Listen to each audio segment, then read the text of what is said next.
KZ Guy 2 here, NoNonsenseKnowHow. Tonight, I'm going to put a timing belt in this Toyota Tundra here. It's a 2003. Got the 3.4 liter. Going to try to keep it real short, sweet, and to the point.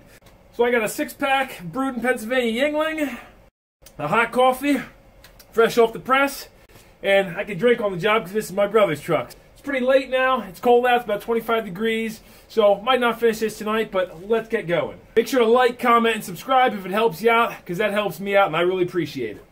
All right, now on this Toyota, the timing belt's due at 90,000 miles. So generally, when you do this job, you're going to want to replace all these components I have here. You got your timing belt, an idler pulley, tensioner pulley.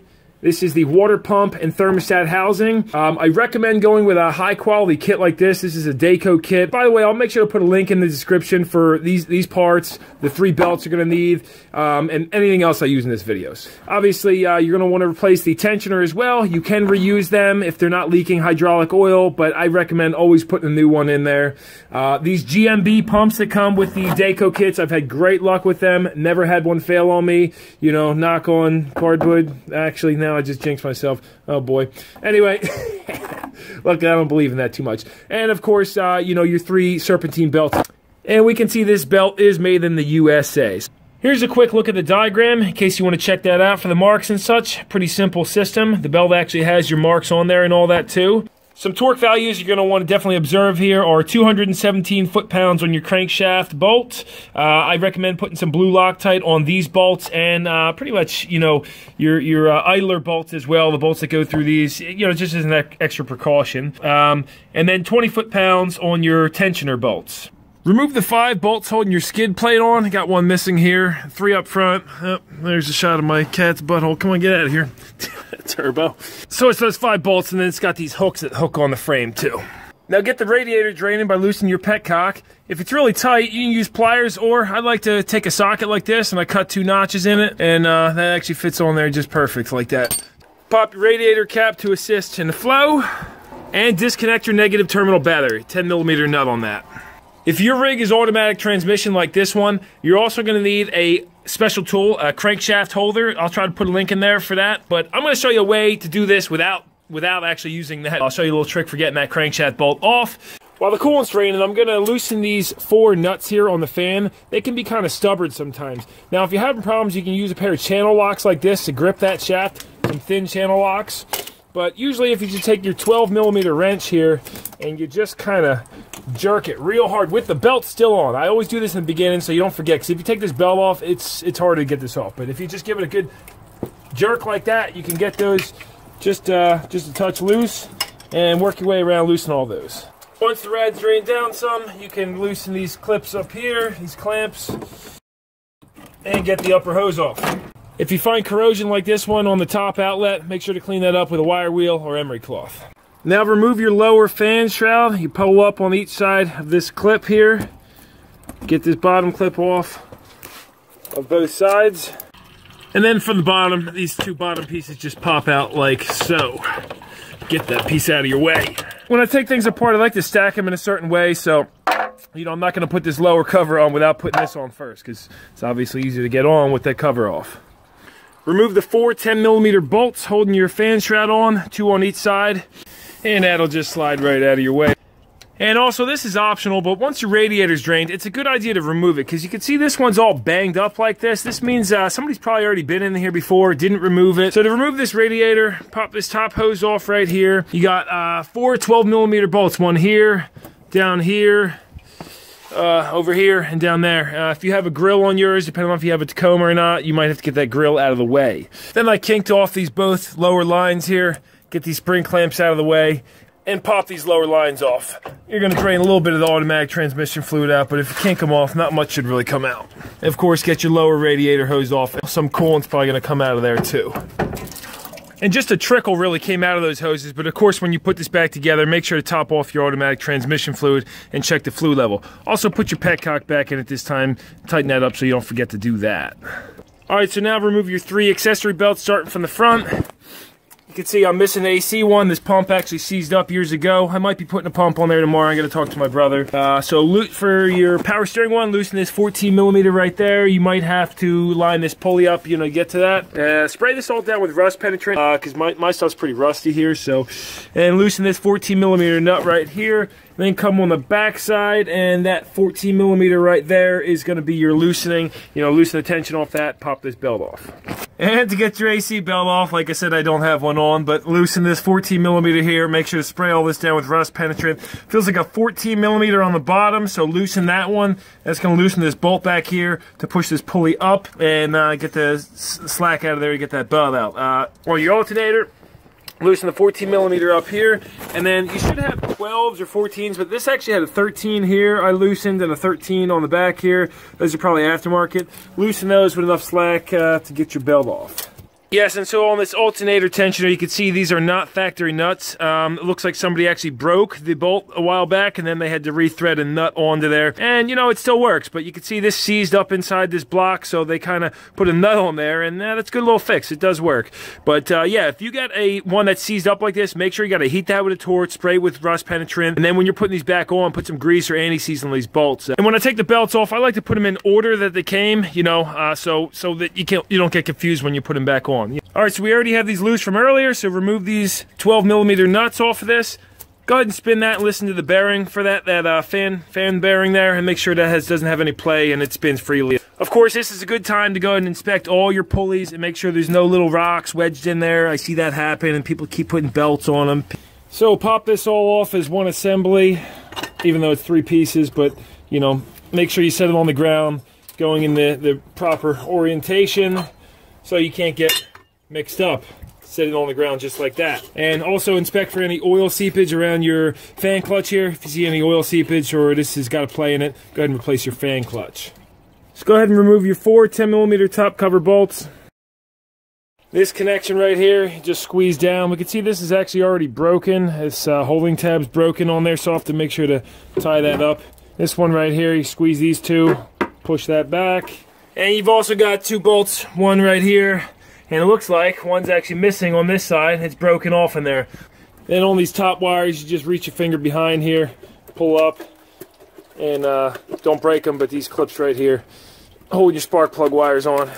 Alright, so to remove this crankshaft pulley, 19mm bolt on this, and they make a special holder tool. I have one that's at work, and I don't have it right now, so I'm going to show you a little trick that I learned that I don't really recommend, but I'm going to show you that it actually works. I've seen people use it for many, many years and never had a problem. So you can make your own holding tool, buy one, or use this method here. Disconnect all 3 of your ignition coils, 1, 2, and 3. Disconnect all of those.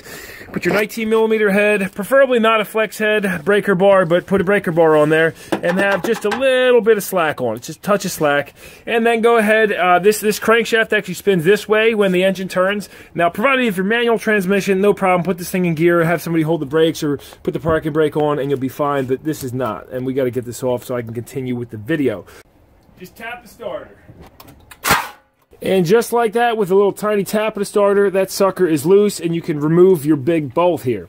Now, this is a great method to know if you happen to be out in the desert somewhere, you know, and you got to do a water pump on one of these things and you don't have a holding tool. So, do I approve of this method? You know, yes, in a jam, absolutely. I've done it a million times, never had a problem, never had a starter motor blow up on me or any crack a bell housing, any of the above. Now temporarily reinstall your 19mm bolt and crank this engine over until you get these notches lined up up here. And you know you're properly timed when this groove up here is lined with the notch right there. Same on the other side, notch right there. And then you're at the 0, your notch on the crankshaft is at the 0 mark right here on this plastic mark right there. So we're properly timed. You can see, you know, this is really rusted up and I'm gonna probably have trouble getting this off with the puller, so I'm gonna have to chase these threads. These should be 10 by 125 threads. So I'll try and put a link in for the right puller you'll need for this job, but me, I just go jump in my puller drawer and, you know, usually have something that'll work. So I'm going to try this one right here, and then you'll need 10 by 125 bolts. My bolt drawer right here, I've got plenty of those. So with this bolt threaded all the way down, back it off a few turns because you want to make sure you have most of the threads all the way engaged on that bolt. Then I chose these old Suzuki bolts, pretty heavy duty. So with those two bolts evenly snugged down, got full threads on there, go ahead and watch this pulley to move a little bit. I'm going to use an air gun to zip it down. If you don't have an air gun, you'll have to stick a screwdriver in here to hold this thing from spinning. So boom, we see that came off pretty easy. And once you got it budging like that, take one of these bolts out and then back your crankshaft bolt back out so it's only a few turns in. You don't want to do that initially though, because you want to have, you know, full threads on there in that bolt if you're pushing on the bolt like that. Here's a little more clarification on this crank pulley if you're a beginner. I used a 10x125 tap to, you know, clean out these threads because they were rusted. I really love these tap holders. This tap holder set I have, I think it's made by Lyle. I'll put a link in there if you guys want this. This thing's awesome though because you can use it with ratchet and stuff like that. Put a ratchet on the end and yeah, anyway. As far as the holding tool goes, like I said, I'll put a link, but, you know, basically it has a big round sleeve and you thread two bolts into these holes, so you're able to put a breaker bar and hold this crank wherever you want to hold it. And so once you get the crank bolt off, you might get lucky and this thing will just slide off the shaft, but not always. Now, if you have the proper puller, it's going to look like this. These two bolts will thread in here. Make sure to thread them all the way in, at least catching, you know, 10 threads or more so you don't pull the threads out of here. And if you have a long piece like this and a large conical that slips on the end, this one actually doesn't fit here, then you can actually press this on the taper portion of the crankshaft in here. Just make sure whatever you're pressing, it doesn't hit the threads in the crankshaft. So since I didn't have the right piece, what I did is just thread the bolt back in here most of the way in. You got to make sure you're catching most of the threads because you don't want to damage them. But if you're catching, you know, 10 or more threads, then I took this short stubby flat one here, I bolted it on, and then I was actually pressing against the bolt. So like I said, you just got to make sure if you use this method, you're only going to get it, you know, portions out at a time, but because obviously it's going to bottom out and hit the bolt as it comes out. But you got to make sure you have the threads in the crank. So I hope I'm clear on that. So now I've removed the 14 millimeters holding this piece on here. And on this side here, we're going to remove the whole power steering pump adjuster, slide this up out of the way, and get this out. So now we got all those off. And we can slide this piece off. Just make sure, you know, when you set this aside, set this on top of here so you put that back on the right way. Now, if you'll notice here, the one stud actually came out fully, and you see how short those threads are? Well, I noticed this one on this side is actually about halfway out. You got to make sure you tighten that back down, put some vice grips on it, snug that down, and then on this side, I'm going to vice grip this and zip this nut off, put this stud back in too, because basically, you know, if those are only a few threads in there, when you tighten this nut down, you're going to just pull those threads right out. So I hope you understand what I'm saying there. So with that nut off, put a little Loctite on there, and reinstall this stud.